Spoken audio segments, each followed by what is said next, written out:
Bem-vindos à Soma dos Dias, um podcast de negócios. Eu sou o Hugo Neutel.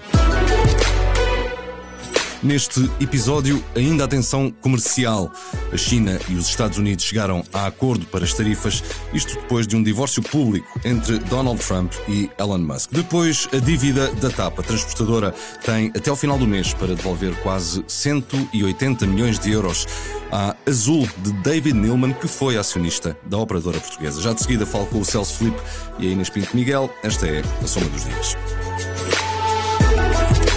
Nos últimos dias, os Estados Unidos e a China chegaram a acordo sobre as tarifas. As taxas norte-americanas aplicadas a produtos chineses vão passar para 55% e as chinesas aos Estados Unidos fixam-se em 10%, mas ainda não se sabe quando é que isto entra em vigor. Comigo está o Celso Filipe.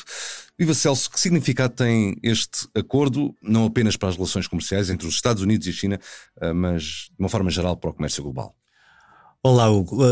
Antes de mais, como tu próprio disseste, este acordo significa, antes de mais, uma diminuição das tensões entre estes dois importantes blocos, entre os Estados Unidos e a China. E sendo tão importantes no comércio mundial, é óbvio que um entendimento entre estas duas partes tem efeitos em cascata. Ou seja, vai conduzir também a um alívio das tensões comerciais que tenham dominado boa parte do mundo desde que Donald Trump enverdou pela chamada guerra comercial e a imposição de tarifas a quase todos os seus parceiros comerciais do mundo. Agora, este acordo é, como tu próprio disseste no início, um princípio de acordo. Ou seja, ainda falta saber se será efetivamente concretizado. Por um lado, o que nós sabemos é que, por um lado, Donald Trump e os Estados Unidos, Donald Trump sobretudo, como é hábito, canta vitória, e a China e Xi Jinping, como é hábito, mantêm o silêncio. O Trump terá razões para cantar vitória? Bom, talvez não tenha tantas como essas. Segundo os entendidos, os Estados Unidos está com um grave problema no acesso às terras raras, aos chamados minerais críticos que são necessários para a sua indústria. A China impôs restrições à exportação deste tipo de produtos, e isso tem causado grandes constrangimentos na atividade industrial nos Estados Unidos. E, portanto, Donald Trump está um pouco aflito para que o comércio desta matéria-prima volte à normalidade. Parece, em conjunto, que a China fica até agradada com uma tarifa de 55%, que pode bem não ser 55%. Vamos ver.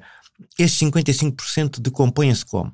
10% é o pacote da tarifa global.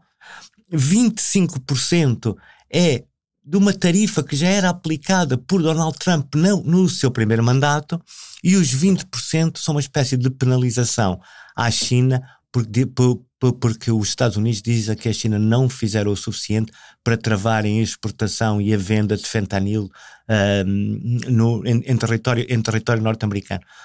Vamos supor, parece-me óbvio e parece-me fácil que no decurso das negociações que existirão entre Donald Trump e Xi Jinping, que estes 20% do fentanil caiam. E, portanto, rapidamente as tarifas vão de 55% para 35%. Há este princípio, de acordo, como disse e sublinho, é muito bom, e é bom para um desanuviamento das relações, é bom do ponto de vista porque proporciona um clima mais estável para o investimento e para os mercados financeiros. Mas é só o princípio de uma conversa, e este namoro que houve em Londres entre os responsáveis dos dois países só terminará em casamento quando Xi Jinping e Trump disserem formalmente o sim. Coisa que ainda não aconteceu, cá estaremos para acompanhar. Agora, os Estados Unidos, não há dia nenhum em que não tenhamos notícias vindas da administração norte-americana. Nas últimas semanas vimos este divórcio muito azedo, muito amargo, muito público entre Donald Trump e Elon Musk, a quem até chamava o First Buddy, não é? O primeiro amigo de Donald Trump, e que tudo culminou agora numa catarse de críticas, sobre as quais algumas delas Elon Musk, entretanto, já pediu desculpas desculpa e disse que exagerou. Enfim, todos os dias há novidades na relação entre estes dois. O que é que tudo isto significa? Isto muda alguma coisa para a política norte-americana? Cá está o que falámos em casamento, depois tu falaste em divórcio e agora a palavra é reconciliação. Musk pediu desculpa pelos exageros que fez, sobretudo através da utilização das redes sociais e das acusações que lançou ao Presidente dos Estados Unidos, e o Presidente dos Estados Unidos agora diz que aceita as desculpas, e parece que estamos numa onda de reconciliação entre dois egos que não cabem na mesma sala, e portanto temos aqui uma luta que é uma luta também, uma luta de egos, de personalidades muito fortes e de que consideram que numa relação são dominadoras. E o que aconteceu é que a relação mais dominadora, e obviamente porque é aquela que tem mais poder neste momento, é protagonizada por Donald Trump, e Elon Musk percebeu que as suas empresas e os seus negócios com o Estado, porque embora seja um grande empresário, seja um grande empreendedor e seja o paradigma da superação enquanto investidor e empresário individual, o certo é também que muitos dos negócios de Elon Musk dependem do Estado e dos contratos que são feitos com o Estado norte-americano. Portanto, a dependência em relação ao poder político e ao poder da administração central é muito grande, e daí que Musk, na balança do deve haver entre aquilo que é a sua opinião ou o seu ego inflamado e aquilo que é o futuro das suas empresas, esta última parcela pesou mais, e Musk obviamente recuou. Também é normal e entendível que se percebam que isto efetivamente dá mais força a Donald Trump.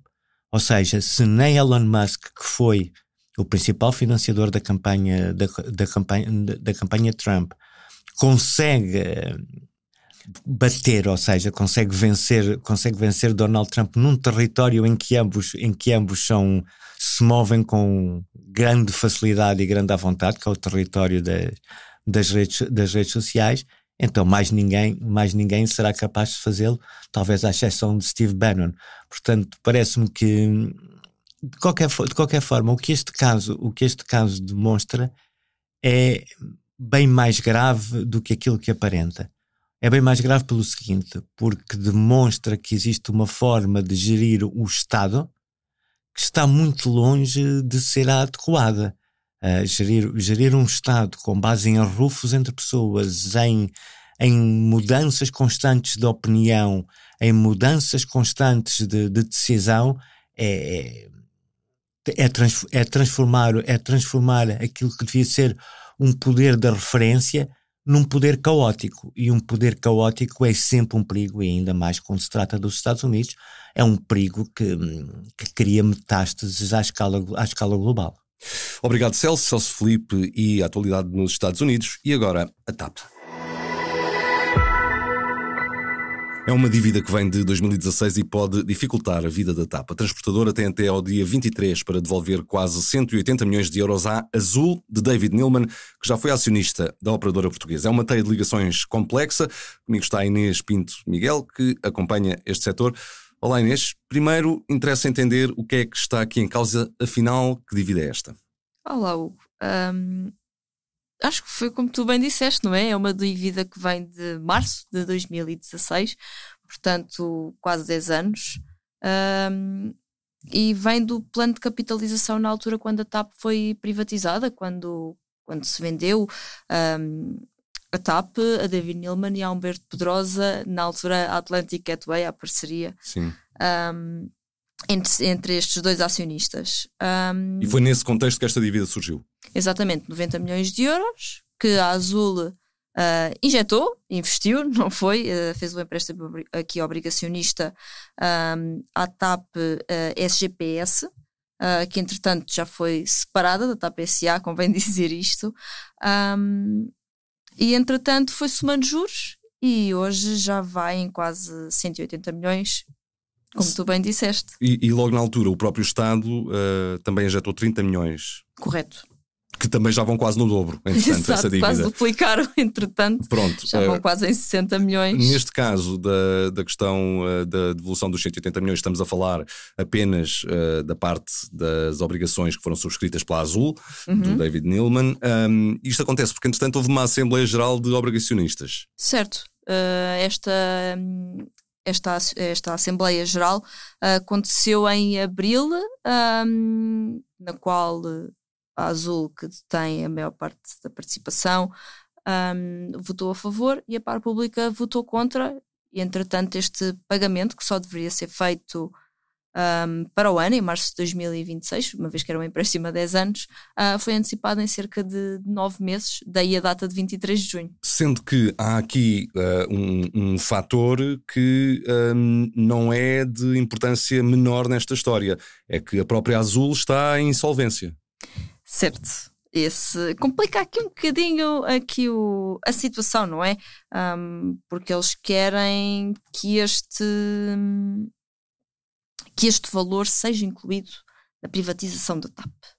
Porque não é um valor pequeno, são quase 180 milhões, são 176,9. E dará muito jeito à Azul, porque estando em insolvência há credores que vão reclamar as suas dívidas. Exatamente, eles querem reduzir aqui um bocadinho a sua dívida, até porque já têm um acordo de reestruturação feito com a entrada da American Airlines e da AirCap, e nomeadamente um reforço da United. São companhias aéreas muito estratégicas aqui para a Azul e para a ligação entre os Estados Unidos e o Brasil. E, entretanto, há que entender também que a TAP vai agora ver relançado o processo de privatização que tinha sido interrompido pelos motivos políticos, pela queda do governo. Vai ser retomado. O que é que se sabe nesta altura sobre esse processo? Convém lembrar que falamos de sucessivas suspensões, não é? Sim. Foi muitas vezes suspenso este processo de privatização. A indicação que o governo diz é que os trabalhos nunca pararam. É um dossiê muito pesado, uma herança muito pesada, não é? Portanto, o modelo está definido, o caderno de encargos está definido. O ministro vai ser o mesmo, que também facilita. O que facilita, exatamente. Temos aqui Miguel Pinteluz na pasta, à mesma. Resta saber também a avaliação que a UAE e que o Banco Financiero fazem aqui à Companhia Aérea Portuguesa. E quando isso for conhecido, certamente o Governo tomará uma decisão mais detalhada sobre este processo. Obrigado, Inês Pinto Miguel e a situação na TAP. Assim terminamos mais um episódio da Soma dos Dias. Marcamos encontros para de hoje a 8, porque em todas as semanas há histórias para contar. Obrigado por ouvir. Até lá.